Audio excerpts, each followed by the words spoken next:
r/datingoverforty. Relationship Torsuit says. Prostitutes, happy ending massage parlors, and strip clubs. Please go easy on me with this question. So here's the deal, I'm 44 male and single. I know I'm not really ready for a relationship. I know I'm not the type of person who can go pick up a woman at the bar and end up at home with her, and I know I'm desperately horny. To be honest, I'm just not the type of person who makes her FWB or has casual sex. I'm just not. I'm not really attractive enough for that, or interesting or engaging or flirtatious. I have zero game. I'm desirable to get into long-term relationships, but I'm not someone people will really ever use in a purely sexual arrangement. So to me, it seems I have three options. Fake being ready for a long-term relationship, which is super unfair to whoever the poor woman ends up being. Hire someone to touch me sexually. Or just continue not having sex for the foreseeable future. I have no real moral or ethical conflicts. I don't see a problem with prostitutes or prostitution, but it is illegal where I live, and I know society often looks down on it. The only real reservation I have is that it will hang over my head as I do start pursuing an actual relationship again. I worry it'll be this big secret I can't reveal, or a history that could be a deal breaker for a lot of women. So what do the 40+ women of the world think? Would you date someone who had a history of paying for sex during a time of his life that he couldn't do a relationship, assuming a clean standard test? Am I really doomed to a life of celibacy while I try to get my head on straight to tolerate an actual relationship? I know this is a controversial topic, but hearing the insight of others would really help me. After my divorce, a couple of my divorce buddies told me about the happy ending massage parlors they use.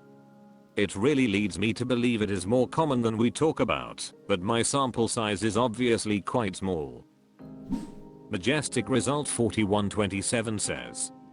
I would rather date a guy who saw a sex worker than a guy who led on or strung some woman along just to get laid. TBH, as a woman, I've considered going down that road myself. I give zero frick-s about what anyone would think, because it's none of their business. The majority of sex is transactional. Whether I paid for it or bought dinner for it, what's the difference? Haunting_afternoon 62 says. I totally get why men pay for it, and if I had a bunch of cash lying around, I'd love to take some hot guy out and cuddle with him and maybe more. But then I would totally be that guy who would be like, OMG, he only wants me for my money. He doesn't like me for me.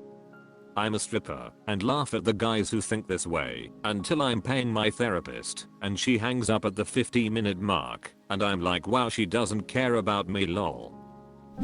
Sex_candy_ocnal says. Honestly, it would be off-putting if someone had done it once at some time in their past, but maybe not a deal breaker. But someone who had recently paid sex workers on a regular basis? I wouldn't date that person. It's kind of a two-pronged issue for me. On the one hand, the sex work industry is rife with exploitation. On the other, it's been 6 months and you're so desperate for sex that you're considering breaking the law to pay for it. 6 months. That's literally a blip of time.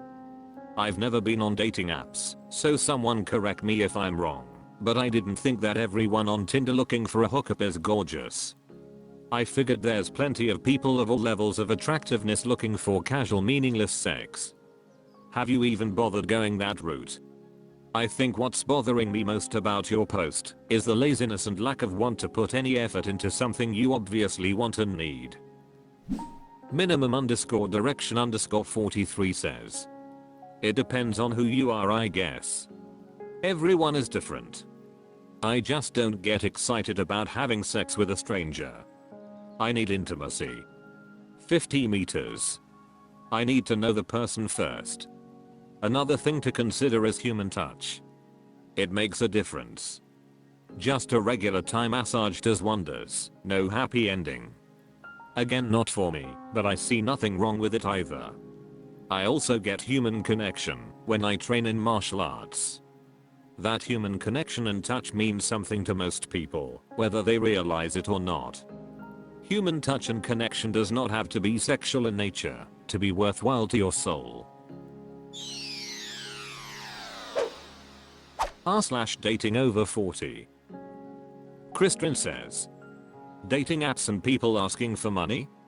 I've just recently started using dating apps. No matter the app, I always match with someone that needs money for some reason. They always try to get my number first, then start telling me about their money problems and eventually ask. We usually haven't been talking long at all. Is this normal? Edit. Is anyone who tries to move off an app like to texting a scammer?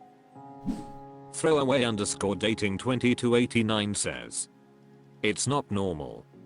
They're obviously scams. I'd work on learning to better spot them before matching. And don't move off the app. 40 Watardis says, normal? Yes, scammers are normal. They are everywhere.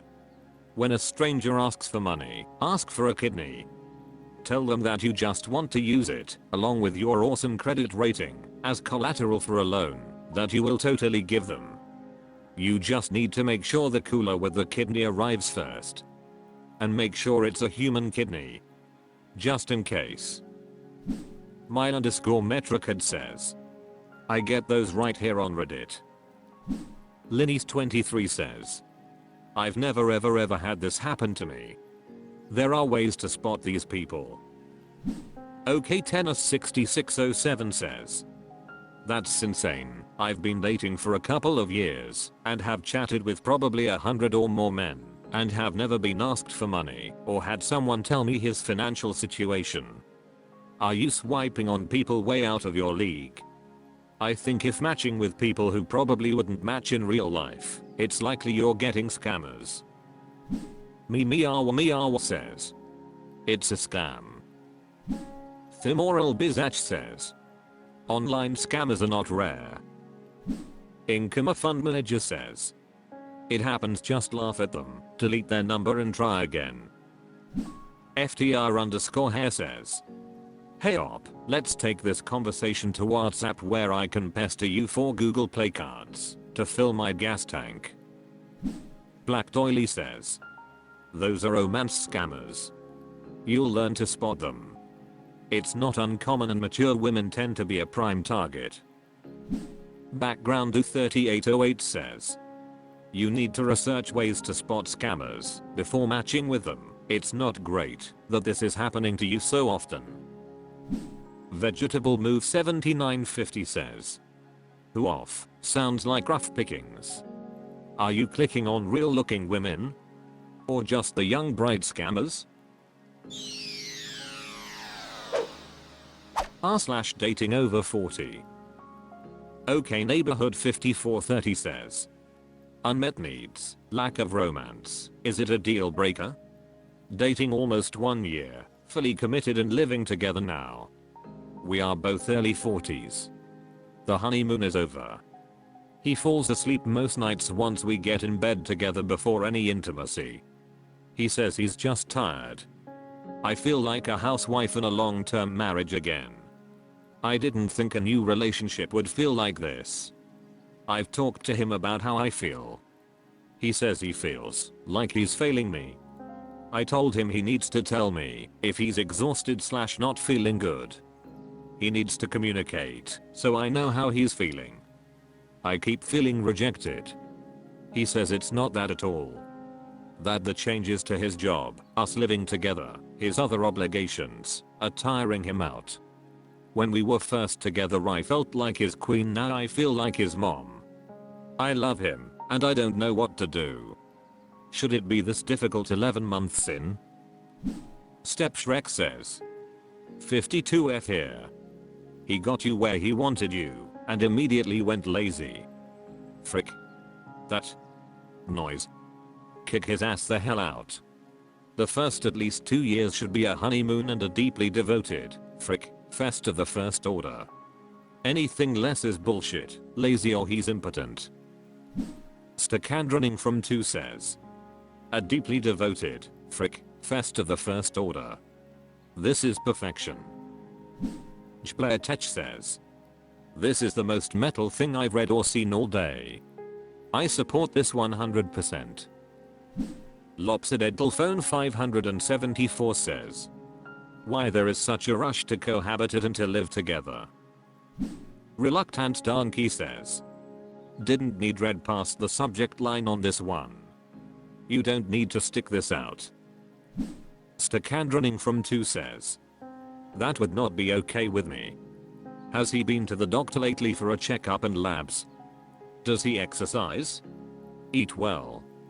Hydrate throughout the day, so he is taking care of himself? Not doctoring, these are rhetorical questions. You need to talk to him when he is awake and tell him what you need and want from him and the relationship. And let him talk to you. This sounds like the kind of thing that could putter along for years, and you both deserve better than that. Bujama Bujaru says, 3 years in here, and I can say no. What your fella is doing doesn't have to be acceptable to you. It sounds like he got comfortable and decided he no longer had to put the effort in. Sure, honeymoon phase settles over time, but if both people in the relationship are putting effort in, there can absolutely still be butterflies. If my so or I are tired, we plan to head up to bed early to get some jollies in before bedtime. Because we prioritize intimacy and meeting each other's needs. He's not communicating because he doesn't want to. He's not prioritizing your needs because he doesn't feel like he needs to. Not even a year in, and he's grown complacent and expects you to just accept his lackluster performance in your partnership. Nope his ass right back out the door sees.